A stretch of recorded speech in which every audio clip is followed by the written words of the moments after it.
Hi, welcome back to my channel, Crafting with Holly. It's been a really busy summer. I've missed you guys. I know that many of you have reached out and are just checking in, what's going on.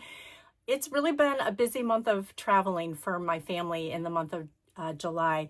Not only moving my daughter back from college, but then my husband's birthday was at the end of the month, and we decided to take an impromptu trip last week to Cedar Point, which is in Sandusky, Ohio. It's a huge amusement park, one of the best amusement parks in the United States.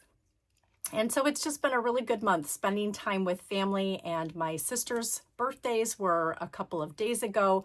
One is in Oregon, one is here in Michigan. So it's just been really a busy summer and getting a lot of family memories in and doing a lot of fun things that I'll sure to be capturing in my scrapbook pages in the months and weeks to come. But I wanted to check in with you guys and kind of give you a really fun sketch this week. I know that I haven't been sending out my Friday freebies in a while, and so I have a new one for you. It's inspiration that I got from the artisan Pamela Blackwell. She used to be a close to my heart maker, and she was a featured artisan this past year at Stampin' Up. And she made the most beautiful 2-page layout with the boho vibes papers and creating a really fun title with the new alphabet dies. And I loved it so much, I was like, I can totally case that. And I want to teach people how to do some really fun decorative elements onto your pages that are a little bit different than what you might think. And then I just want to show you how to create a really fun layout with these banners, and then also show you how to do some stamping behind your alphabets just to kind of draw your eye in. Anyway, I'm going to drop you down onto my desk and let's get started. I really want to focus on this decorative element over here, how I stamped the sunburst across the top of the page, and then also this really fun cluster down here, and just some tips and tricks that I learned when especially applying my decorative elements from the Boho Vibes collection. And this is the Sunshine Vibes bundle, which happens to be the stamp set and the die set. And oh my gosh, it's so fun. So I just want to give you some of those tips and tricks. So we're going to start with the 12 by 12 piece of white willow. It can even be basic white, whichever white you prefer. This happens to be the white willow, I believe, that I'm using. It's a little bit more bright, and it actually is the most similar to white daisy at Close to My Heart, for those of you that are familiar with the Close to My Heart white daisy, which was just a fan favorite. So Stampin' Up! Worked with that same manufacturer, and this is the same white daisy, just a different name. Okay, so what I did first is I took a pencil, just a good old plain old pencil. This is my favorite pink pencil. I take it everywhere I go. Just ask my friends. And you are going to go 9 3/4 up from the bottom, okay, to the 9 3/4 inch mark. Actually, no, let's go back and look at my notes, Holly. It's 9.5 inches. Sorry, 9.5 inches from the bottom. Okay, so we're going to bring our ruler in at that mark. And then let's just do this for the sake of making it real simple. 9.5 inch mark, and then you're going to go to the 10 3/4 inch mark on your ruler, and you are going to make a little, kind of a little pencil mark right there, just to know that that's where you're going to stop. And then I drew a really soft line, and it's going to get covered up, so you're never going to see it. And then you're going to take a Post-it note, and you're going to put a Post-it note right over here against this edge so that you do not go over it. And then I also like to take a Post-it note and just kind of stick it under here, because we're going to stamp off on both sides, just so that you see that continual sunburst. And then on the opposite page, we want to match it up. So I'm going to bring them both in here so that you can see. Right there is my half sun, and you can just faintly see the pencil mark right there. I can go back and just use my eraser to kind of soften that down. I just noticed that. And you can even use a rub and remove eraser to get that off of there if it bothers you. I'm going to just wipe that off.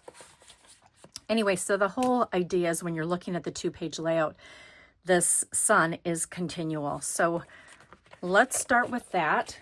I have my crushed curry ink.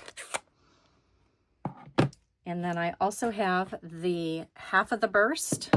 And then I also have my half sun, half moon, whatever you want to call it.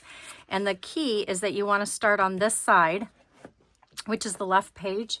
And we want to make sure that we are going at halfway of that, because the other half is going to mirror and match on the opposite page. So I am really going to try and do my very best to not put my head in the camera view, but that's going to be really hard. And you know what, we're going to just bring that out just a little bit more. Might not be perfect, but there. Oh, look at that. Spot on. Woohoo! And then you're going to carefully, I like to use a bigger block when I'm stamping these images because I want to be able to see the entire image. And so now we are going to match up the sun just like that. We're going to do that all the way across the page. Oh, and here's the other tip and trick I want to give you. So now we're going to take the sun burst, and now we are going to move it over where we want it, give ourselves some space, and then put this side down first, and now come in with this one. And we can stamp it right on the line, just like that. And then come in and finish that up just like that. And it's okay if it goes past the line, you're never going to see it. So let's just keep moving.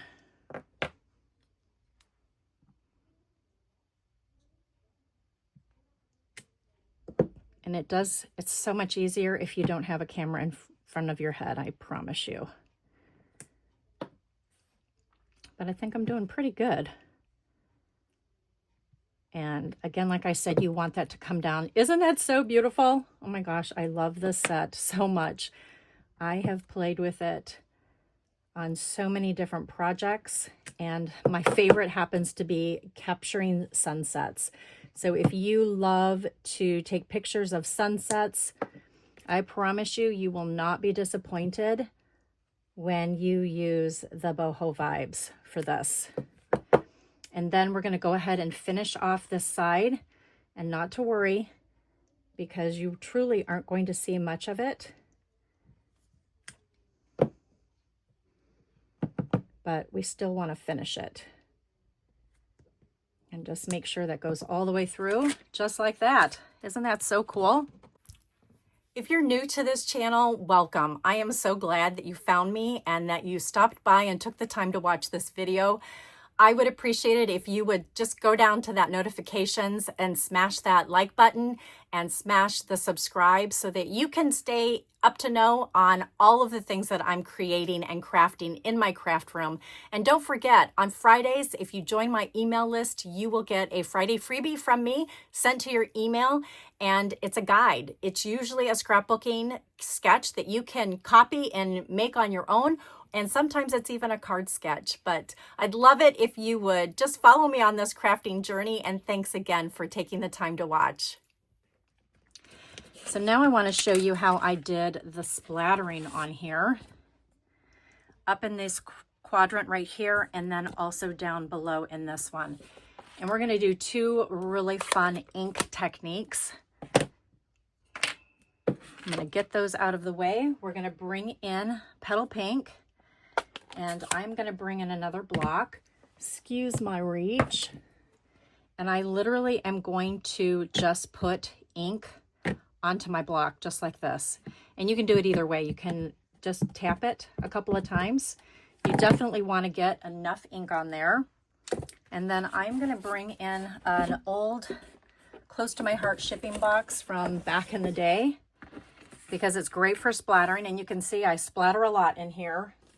And then I'm using a water brush that also has isopropyl I think that's how you pronounce it, propofol, alcohol in it, and some water, and it just helps to make this ink dry so much faster. And you can tell by smelling it that it smells like it's got that alcohol smell to it. And then you're going to just add a little bit of water, just like this. And the more water you add, the better your splatters are going to be. And just kind of get that closer to the edge of your block. And then we are going to just literally fling. Look at those fabulous splatters.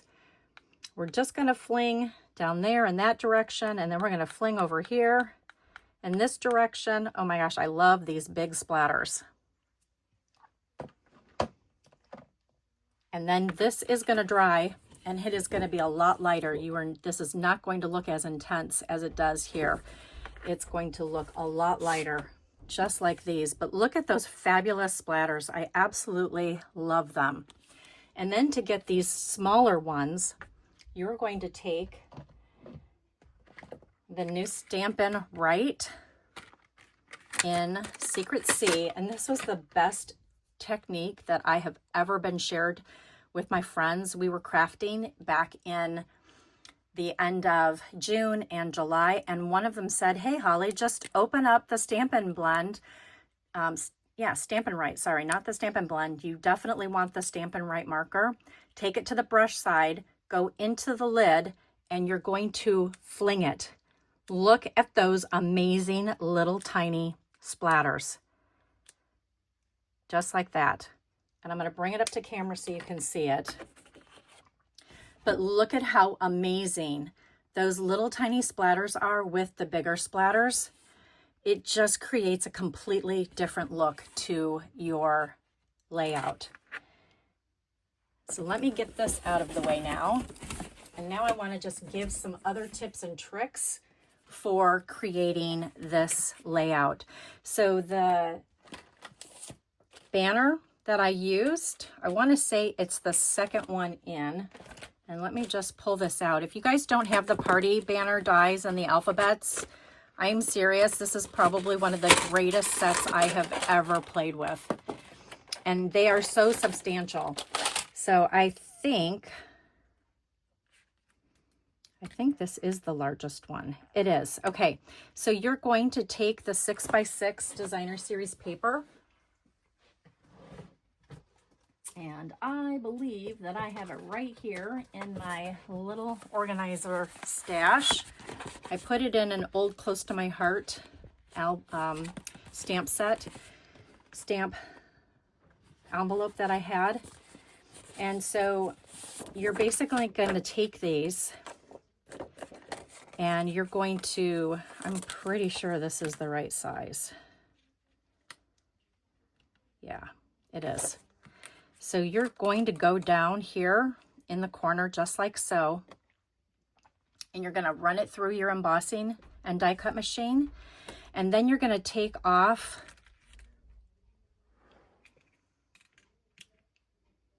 one and a quarter inches off of the top, because the crumb cake is sitting on top of this, and then the cloud cover is down here. All of this will be in the instructions, I promise. But I wanted to at least give you the tip on how to cut this, because it is 2 pieces. It starts out as 1 piece, but then you're going to cut off that 1 1/4 inch off the top. And you need that for both sides. So pick your favorite of those Designer Series papers. I know it's going to be hard to do because they're all so fabulous, but pick your favorite. And then this is the new Party Alphabet dies, and this is how I created my title, which was so easy and so fun. And then I popped them with dimensionals. It just really lifts them and elevates them so perfectly. Okay, and then these were cut with cardstock. I'm going to give you a tip on those to get them glued on there really nicely. And then once you've done your splatters and they've dried, you can go through and stamp those little bursts with cloud cover. If you were so lucky to be a demonstrator and be able to purchase a discontinued stamp pad, because sadly there was a problem with the manufacturing of these, and the ink was just not to Stampin' Up satisfaction, and I love that about them. They would rather not even send it out on the market to make sure that it's perfect. So they are available in little ink spots. You can purchase those in a bundle, and it's the same ink, but it's on a different type of pad. It just reacted differently to their sponge. Now, I was fortunate enough that when I bought mine, it's actually perfect and there was no problems, but I know that there were more problems out there than, you know, was up to their standards for quality control. So they decided to just not even make it available. Anyway, had to just put that little plug in there. Okay, so let's talk about this fabulous, amazing die, because there's so many things you can do with it, and I will be sharing so many more projects with you later that I did with this. It happened to be the bundle of the month that my collaboration and I focused on, and oh my gosh, the artwork alone that they created with the cards is just amazing. But I also wanted to share that you can use this on a scrapbook layout, and it's so beautiful. So I took the background and this one, ran it through on crumb cake, and this is my favorite tip of all time. So if you do not have these adhesive sheets, you guys, you're missing out. You get 12 of them in a package. They're 6 by 12 inches, and what I did is I cut them in half at the 6-inch mark, and then I made 3 by 4 pieces out of these. So if you cut them at the cut them at 4 inches and then 4 inches and then 3 inches, you're going to get a ton of these little squares. And the great thing is you can see exactly where the seam is to peel them off. And watch what happens when you put them onto the back of your cardstock. Whoops. You just line this up exactly where you want it. Lift off the backing just like this. And now you've got adhesive on the underside, and you can run these through your die cut machine. You're going to run this one first. This is crumb cake. You're going to run that first because you want the outer image and you want the inside image to cut so that you have all that opening. And then you're going to run your individual pieces, and I would cut multiples so that you get the biggest bang for your buck on the real estate that you're going to be cutting. So I would literally run this entire set of dies through and take some masking tape, just like this. Take some masking tape, set that down, secure it down, run it through, and then everything has adhesive on the back of them. And then I just put all of my extra pieces into these envelopes that I use also with the magnets for the dies. So the magnet sheets that I buy also come with these envelopes, and they are terrific for storing all these leftover scraps so that you can keep them organized and together with your Stampin' Die set, so that when you want to go ahead and create, you've got all of those pieces together. So that is that tip. And then you'll be able to go and piece these all together. You can interchange them. I used the same ones for my 2 rainbows, but you certainly could do opposite, truly. It doesn't matter. And then the last thing that I want to talk to you about today, thanks for hanging with me this long. Let me just move this out of the way. I want to talk about how I store my scraps, because when I was together with my girlfriends, they cracked me up because none of them wanted to save their scraps. And I was like, wait a second, you guys, these are like gold to me. I'm like, I'll take all of your scraps.